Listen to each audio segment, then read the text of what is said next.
Greetings of the day.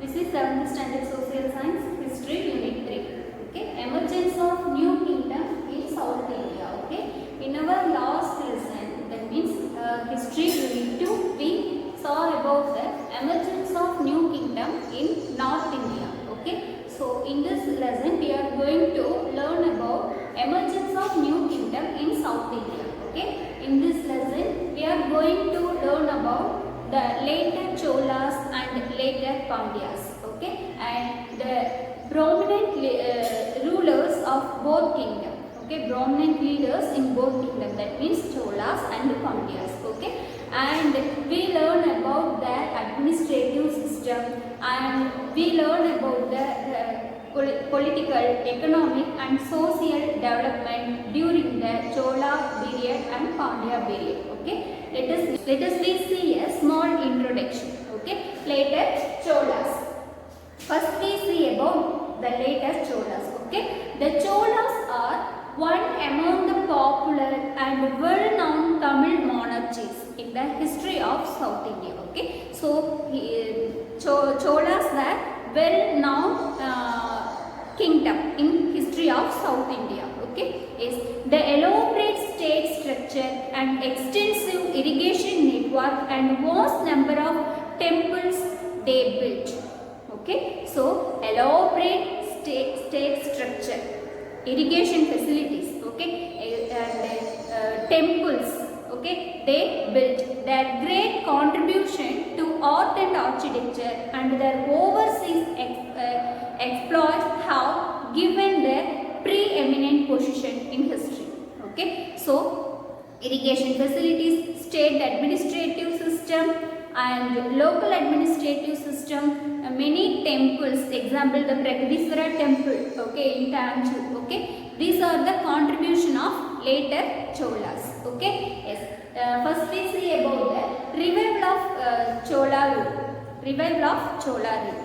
That means the act of becoming a strong popular again. Revival means the act of becoming and strong popular again. Okay, yes. Revival of Chola, the ancient Chola kingdom resigned supreme with Kaveri Delta. Okay, so Kaveri Delta region forming the Kaveri Delta region is the main core area of rule of ancient Chola kingdom. Okay, with Urayur. Urayur means present Tiruchirappalli. Okay, as its capital. Ancient Chola's capital was Urayur. Okay, present Tiruchirappalli. Okay, it rose to prominence during the reign of Karigala, but gradually declined under his successors. Okay, so Karigala Chola. Okay, so Kallanai, that was built by Karigala Chola. Okay, Kallanai. Okay, so Kallanai was built by Karigala Chola. He was popular among the ancient Chola kings. Okay, so but gradually declined under his successors. Okay, so Karigala's successors were unable, so it was gradually declined. Okay, in the 9th century. Okay, in the 9th century, Vijayalaya ruling over a small territory. Okay, so Vijayalaya, the later Chola kingdom was started in Vijayalaya. Okay, so Vijayalaya ruling over a small territory. It was lying the north of Kaveri. Okay, it was revived Chola dynasty. Okay, he conquered Tanjore and he made it his capital. Okay, so he conquered. Okay, so later Chola kingdom was started the period of Vijayalaya. Okay, so Vijayalaya ruling a small territory lying the north of Kaveri river. Okay, and he conquered Tanjore. Okay, and he made that place Tanjore as his capital. Okay, so what is the capital of Vijayalaya? Tanjore. Okay, yes. Later, Rajendra I and his successors ruled the empire from Gangaikonda Cholapuram. Okay, so the later Chola kingdom was started with Vijayalaya in the 9th century. Okay, 9th century Vijayalaya ruling over small territory. Okay, Vijayalaya ruling over small territory on the north of Kaveri river. Okay, they revived the Chola dynasty. He conquered Tanjore. Okay, Vijayalaya conquered Tanjore and made that Tanjore as his capital. Okay, he conquered Tanjore and he made it his capital. Okay, and later Rajendra first and his successors ruled the empire from Gangaikonda Cholapuram, the newly built capital. Okay, yes. Next we see about the Rajaraja first. Okay, Rajaraja first, he ruled over his 985 to 1014. He was a most powerful ruler of Chola Empire, Rajaraja. Okay, he was the most powerful ruler of Chola Empire in Tamil Nadu. He also grew popularly beyond his times. Okay, yes. He established Chola authority over a large part of South India. Okay, he established his empire over a large part of South India. His expectations of he made many expectations. Okay, it was led to expansion of Chola Empire, West Coast and Sri Lanka. Okay, yes. He built a famous Rajeshwaram. Rajeshwaram means Pragadishwara temple, a famous temple in Tamil Nadu, Pragadishwara temple. It was built by him, Rajaraja. Okay, yes. His son, the successor Rajendra Chola first. Okay, then Rajaraja, he built famous Pragadishwara temple in Tanjore. He established, he take many expectations and established his kingdom. Okay, and Rajendra Chola, he was successor of Rajaraja. Okay, so his time 1014 to 1044. Okay, he matched his father and his ability to expand. Okay, so he also take many expectations. He also established their kingdom. Okay, the Chola Empire remained a powerful force during the time of Rajendra Chola. Okay, the Chola Empire remained powerful force in South India during the time of Rajendra Chola. Okay, after his succession, his striking military expedition was to North India. Okay, he take expedition not only South India, he take military expeditions over North India. Okay, yes, capturing much territory there. Okay, he also capturing many places in North India. Okay, so he proclaimed himself Gangaikonda. Okay, so he proclaimed Rajendra Chola first. He also called as Gangaikonda. Okay, conqueror of Gangai region. Okay, so Gangaikonda Cholapuram temple was built and commemorate his victories in North. Okay, in North India. Okay, the navy of Rajendra Chola enabled him to conquer the kingdom of Sri Vijaya. Sri Vijaya means nothing but Sumatra. Also established their overseas trade also. Okay, yes. Now we are going to see decline of Chola Empire. Okay, so Rajendra Chola's three successors were not capable rulers. Okay, so after Rajendra Chola, the successors were unable rulers. Okay, yes, the third successor Veera Rajendra. Third successor was Veera Rajendra. His son Adi Rajendra was killed in the civil unrest. Okay, so Adi Rajendra was killed by civil unrest. So with the death of with his death, the Chola dynasty, Vijayalaya line, Chola dynasty, later Chola dynasty come to an end. Okay, on hearing the death of Adi Rajendra, okay, the Eastern Chalukya, the prince Rajendra Chalukya seized the Chola throne and began the rule of Chalukya Chola dynasty as Kulothunga first. Okay, so Kulothunga first established himself firmly on the Chola throne, soon eliminating all the threats to the Cholas. Okay, so he eliminated all the threats of the Cholas. Okay, he avoided unnecessary wars. And the death of Adi Rajendra, the Eastern Chalukyas. Okay, hearing the death of Adi Rajendra. Okay, the Eastern Chalukya prince Rajendra Chola seized the Chola throne and behind the rule of Chalukya Chola. Okay, yes, the dynasty as Glotunga first. Glotunga established himself firmly on the Chola throne, soon eliminating all threats to the Chola Empire. He eliminating all the threats in the Chola Empire. Okay, he avoided unnecessary wars. Okay, and he earned goodwill on his subjects. Okay, but Glotunga lost the territories in Ceylon. Okay, but he lost the territories in Ceylon. Okay, yes, the Pandya's territory also began to slip to the Telugu coast. Okay, the year 1279 marks the end of Chola dynasty when King Maravarma Glotunga Kulasegara Pandyan. Okay, so Maravarma Kulasegara Pandyan first defeated the last king of Rajendra Chola III, and he established the rule of Pandyas.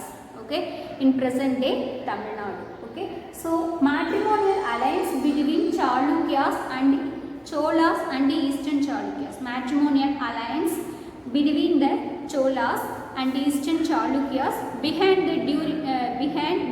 during the region of Rajaraja first. Okay, Rajaraja first, his daughter Kundavai was married to Chalukya prince Vimaladitya. Okay, so their son was Rajaraja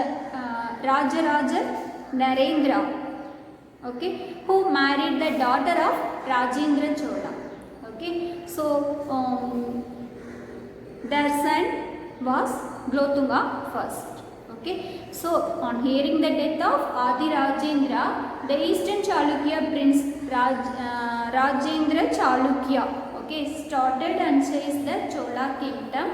Okay, so the Chalukya Chola dynasty began in Glotunga Chola first. Okay, at last Rajendra Chola III, he was defeated and killed by Maravarma Chandra Pandyan.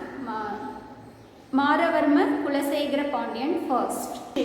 Of Chola kingdom. Okay, the central administration was in the hands of the king. Okay, so the administration was in the hands of the king. All the powers are in the hands of the king. Okay, yes, and he was the head of the state.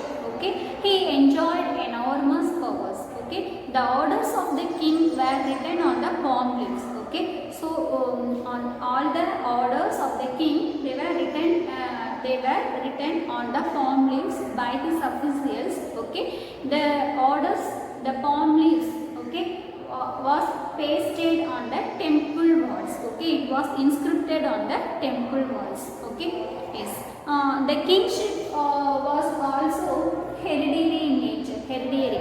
Okay, yes, the grandfather, father, son and grandson. Okay, so the kingship was hereditary in nature. Okay, yes, the ruler selected his eldest son. The ruler selected his eldest son as the heir apparent. Okay, he was also known as Yuvaraja. Okay, so already you know about that. Okay, yes. The kingship was hereditary in nature. The elder son was called as the ruler's eldest son. He was called as Yuvaraja. Okay, the Yuvarajas were appointed as governors in the provinces. Okay, state. Okay, provinces. The Yuvarajas were appointed as governors in the provinces, mainly for the administrative training. Okay, the Chola ruler established a well-organized system of administration. Okay, the Chola administration was well-organized administrative system. Okay, the empire, for administrative convenience, the empire was divided into many provinces. Provinces or states. Provinces means states. Okay, yes, the provinces. It was also subdivided into mandalams. The mandalams were also divided into nadus. Okay, the nadu were also subdivided into pura. Pura means group of villages. Okay, and the last form of the administration, lowest system was Brahma, that means small villages. Okay, small villages, and Purams means group of villages. The group of villages are called Nadus. Many Nadus are come under mandalams. Many mandalams are come under provinces. That means state. Okay, let us see about local governments. Okay, local governments. Local administration worked through various bodies. Okay, local administration worked through various bodies that are Ura, Sabaya, Naharata and Nata. Okay, yes. Ura, Sabaya, Naharata and Nata. Okay, yes. The expansion of agriculture. Numerous peasant settlements came up in the countryside. Okay, numerous peasant settlements come up in the countryside. That is called Oor. Okay, here lot of Tamil names. Okay, yes, Oor. Okay, yes, here the Oor. Okay, the Oor. The persons who lived in the Oor that are called Ural. Okay, yes, the landholders acted as a spokesman. Landholders acted as a spokesman in the Oor. A spokesman is nothing but a person who is chosen to speak for a group or an organization. Okay, yes. What is the meaning of spokesman? That is nothing but a person who is chosen to speak for a group. Okay, yes. So here the landholders acted as a, so agriculture is a main occupation in the countryside. Okay, so the countryside persons who lived in the countryside, they were called Ura. Okay, so the landholders, they were occupied, acted as a spokesman in the Ur. Okay, and next the Ur, Sabaya in Brahmin village or functioned in the carrying out of Brahmins. They were carrying out of administration, financial and judicial functions. Okay, so they were called as Sabaya. They were carried the function of administrative function and financial function and judicial functions. They were called Sabaya. Okay, next Naharata. Okay, yes. Naharata. So Naharata, they were administrated the settlement of traders. Okay, they were the traders. However, skilled artisans like masons, blacksmiths, goldsmiths, weavers and potters all are also lived in Nahara. Okay, yes. So they were called as Naharatar. Okay, yes. Nata, they functioned as an assembly of Nadu. Okay, and decided all the disputes and issues pertaining to Nadu. Okay, yes. The assemblies in Oor, Sabha, Naharam and Nadu worked through the various committees. Okay, so they were worked through the various committees in Oor, Sabha, Naharam and Nadu. Okay, the various committees. The committees took care of the committees. They were various committees. They were took the care of irrigation, roads, temples, gardens, collection of revenue and conduct of religious festivals in the Uttarameru inscriptions. Uttarameru presently in Kanchipuram district. Okay, it was a Brahmadeya village. Brahmadeya means the land grants given to Brahmins. Okay, the land grants that was given to Brahmins during the Chola period. Okay, there is a detailed description of how the members were elected to the committees. Okay, already I told you there were lot of committees. Each committee took care of irrigation, roads, temples, gardens. Okay, and collection of revenue also. Okay, so this inscription carry a detail about how the members were elected to the committees of the village. Okay, yes. One member was to be elected from each ward. One member There is a detailed description of how members were elected to the committee of the village sabha. In the inscriptions found there. Okay, yes, one member was to be elected from each ward. Each ward they were elected one member.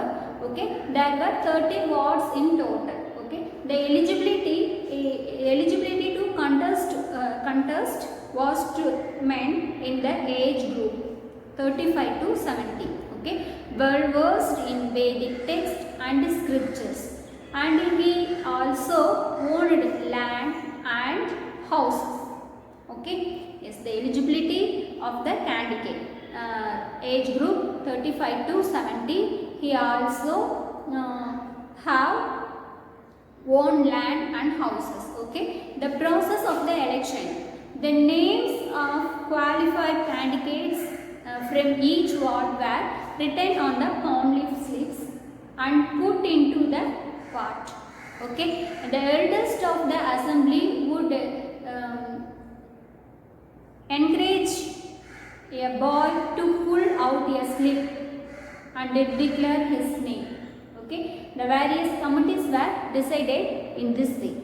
Okay, yes, next we are going to see the revenue. Okay, revenue of the Chola state came mainly from the land.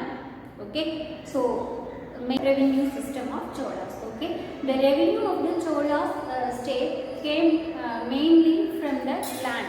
Okay, so the land revenue is the main source of income of Cholas. Okay, so the land tax was known as Ganikavan. Okay, the Chola rulers carried out elaborate survey of the land in order to fix the government. Okay, the share of the land revenue, 1/3 of produce was collected in the land tax. 1/3, that was the production of 1/3. Okay, is collection of the land tax. Okay, 1/3 of the produce was collected as land tax. Okay, it was collected mostly in Garib. Okay, in addition to land tax, there was taxes of profession and tolls on trade. Next we are going to see social structure based on land relations. Okay, yes, the Chola rulers gifted tax-free land. Okay, they gifted tax-free lands to the royal officials, Brahmins, temples. Okay, temples in the given grants given to village temples, religious institutions. Okay, so the Chola rulers gifted tax-free land to the royal officials, Brahmins and temples. Okay, yes, the land granted to Jain institutions that were called Pallichandam. Okay, Pallichandam. Okay, yes, there were also Velam Mahal land. Okay, there were also Velam Mahal land, and the holders of this kind of land. Okay, the Velam Mahal land, the holders of this land were called Vellalars. Okay, Vellalars. Next, Ulukudi. Ulukudi, the subsection of Vellalar. Okay, they could not have owned land, but they had to cultivate the land of Brahmadeya and Velan Mahai lands. Okay, the holders of Velan Mahai land retained Melvaram. The holders of Velan Mahai land, they were retained the Melvaram. Melvaram means nothing but major share in harvest. Melvaram means major share in harvest. Okay, and the Ulukudi got Keelvaram. Okay, so Keelvaram means nothing but lower share. Okay, the last stage is Adimai, that means the slave. Okay, Panisai Makkal, that means laborers. Okay, they were occupied lowest range in the society. Okay, in the intermediate section came to owned men and traders. They were the intermediate section. Okay, yes. Next we are going to see Chola gave importance to irrigation. Okay, the 60-mile long embankment built by Rajendra Chola in Gangaikonda Cholapuram. It is an illustration example. Illustration example. Okay. Yes. Next we are going to see about the religions. Okay. Chola rulers were ardent civils. Okay. Hymns in praise of deeds of Lord Shiva were composed by Saiva saints. Okay. They were called as Nayanmars. Nambi under Nambi codified them. Okay. Which came to be known as Tirumurai. Okay. Yes. Next we are going to see about the temples. Okay. The Chola period witnessed the extensive construction of temples. Okay. Yes. The temples in Tanjavur, Gangaikonda Cholapuram and Tarasuram were the best example of architecture and sculptures paintings of Chola period. Okay, the temples during the Chola period were not merely places of worship. Okay, they were not only the place of worship. Okay, they were the largest landholders. Okay, the temples were largest landholders. Temples were acted as the place of education, devotional forms of art such as dance, music, and dramas. Okay, the staff of the temples included temple officials, dancing girls, musicians, singers, players, and musical instruments, and the priests. They were the staffs of the temples. Okay, yes. So the temples are not only a place of worship. Okay, they had act as a place of education. Place of devotional forms of art and dance, music and dramas. Okay, yes. Chola as a patterns of learning. Okay, so Periya Puranam and Kambaramayana belong to the Chola period. Okay, Chola kings were great patterns of learning. Rajendra first established a Vedic college in Ennairam. The Ennairam present it was called as Viluppuram district. Okay, there were 340 students learning the Vedas, grammar and Upanishads under 14 teachers. Okay, next we are going to see about the trade. Okay, there was a flourishing trade during the Chola period. Okay, trade carried out of two goods like the groups Anjuvan Nattar and Mani Gramatar. Okay, so Anjuvan Nattar, they were the Christians. Anjuvan Nattar. Okay, they were comprised West Asians, Arabs, Jews, Christians, and Muslims. Okay, they were maritime traders and settled on the port towns all along the west coast. Okay, and the Mani Gramatar were the traders. They were engaged in the inland trade groups. Okay, the inland trade groups are called Mani Gramatar. Anjuvan Nattar. They were comprised of West Asian, Arabs, Jews, Christians, and Muslims also. Okay, through overseas trade with Southeast Asian countries, elephant dust, coral, transparent glass, petal nuts, cardamom, and colored silk threads, they were imported. Okay, the items exported from here were sandalwood, ebony, precious gems, pepper, oil, paddy, grains, and salt. These items were exported. Clear, children? Yes. So in this video we all learn about the later Cholas. Okay, Vijayalaya Chola, Rajaraja Chola, Rajendra first. Okay, yes. Students, do you clear the concept? Yes. Read out the lesson thoroughly and practice your new words. Okay, yes. This lesson book back 1 mark, that is your homework today. We will see the next video. Thank you.